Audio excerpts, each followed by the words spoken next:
Bienvenue dans la Minute Cyber, votre rendez-vous quotidien pour décrypter les mystères de la cybersécurité. Aujourd'hui, on va parler de quelque chose que vous laissez derrière vous à chaque clic, chaque recherche, chaque connexion, votre empreinte numérique.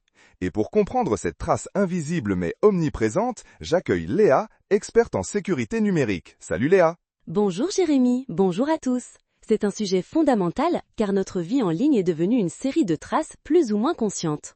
Léa, l'empreinte numérique, ça sonne un peu comme un concept abstrait. Peux-tu nous expliquer concrètement ce que c'est et pourquoi c'est important? Absolument. Votre empreinte numérique, c'est l'ensemble des données que vous laissez derrière vous quand vous utilisez Internet et les appareils connectés. On distingue deux types. L'empreinte active, c'est ce que vous partagez volontairement. Vos posts sur les réseaux sociaux, vos commentaires, les informations que vous remplissez sur des formulaires en ligne. Et l'empreinte passive, c'est ce qui est collecté sans que vous en ayez toujours conscience. Votre historique de navigation, votre adresse IP, votre localisation via votre téléphone, les données de vos capteurs connectés et surtout les fameux cookies.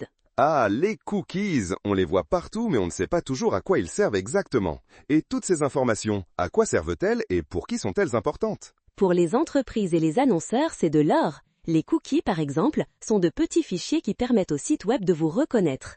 Ils servent à vous garder connecté, à retenir vos préférences, mais aussi à suivre votre navigation d'un site à l'autre. Ces données, combinées à tout ce que vous partagez, construisent un profil détaillé de qui vous êtes. Vos centres d'intérêt, vos habitudes d'achat, votre âge, vos opinions politiques. Ce profil est ensuite utilisé pour vous proposer des publicités ciblées. Mais ce n'est pas tout. Des entreprises, appelées courtiers en données ou data brokers, collectent et agrègent ces informations pour les revendre à d'autres entreprises, voire à des individus. Des courtiers en données, donc mes infos de jardinage ou mes préférences de films peuvent se retrouver dans les mains de n'importe qui, c'est ça le risque? Exactement. Le risque, c'est la perte de contrôle sur vos informations. Outre le ciblage publicitaire, ces données peuvent être utilisées pour des escroqueries plus sophistiquées, comme le spear phishing où l'arnaque est hyper personnalisée pour vous piéger. Elles peuvent aussi être agrégées pour reconstituer votre identité ou prédire vos comportements, ce qui peut avoir des implications sur votre vie réelle, votre éligibilité à un crédit, à une assurance, ou même des tentatives d'usurpation d'identité. Plus votre empreinte est détaillée et accessible, plus vous êtes vulnérable. C'est clair, c'est un sujet qu'on ne peut pas ignorer. Mais alors Léa, comment fait-on pour gérer ou du moins réduire cette empreinte numérique? Y a-t-il des gestes concrets à adopter dès aujourd'hui? La bonne nouvelle, Jérémy, c'est qu'on a des outils. Premier réflexe, vérifiez et ajustez vos paramètres de confidentialité sur tous vos comptes, en particulier les réseaux sociaux, Google et votre navigateur web. Passez en revue qui peut voir vos publications, vos photos, vos informations personnelles.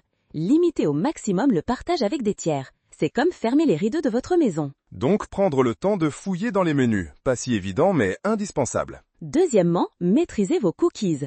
Dans les paramètres de votre navigateur, vous pouvez choisir de bloquer les cookies tiers, ceux qui vous suivent d'un site à l'autre, et de vider régulièrement votre cache et vos cookies.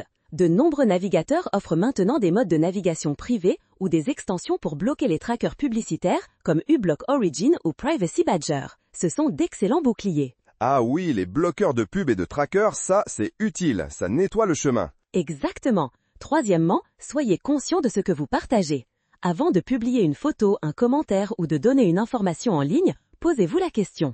Est-ce que je suis à l'aise avec le fait que cette information puisse être vue par n'importe qui ou utilisée d'une manière que je ne contrôle pas? Moins vous partagez d'informations sensibles, moins votre empreinte sera exploitable. Une sorte de cyberdiscernement, très important. Et pour finir, Enfin, utilisez des outils dédiés à la protection de la vie privée. Un VPN chiffre votre connexion, masque votre adresse IP, rendant votre navigation moins traçable. Certains moteurs de recherche comme DuckDuckGo ne vous suivent pas. Et pour les applications, soyez vigilants sur les permissions que vous accordez.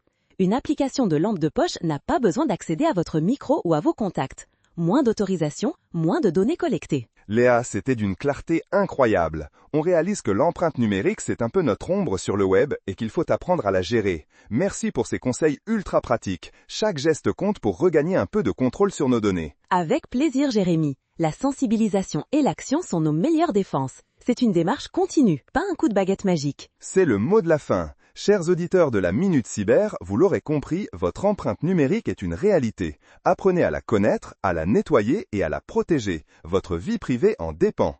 Rendez-vous demain pour une nouvelle Minute Cyber où nous continuerons à décrypter les enjeux du numérique. D'ici là, restez connectés, mais surtout, restez en sécurité.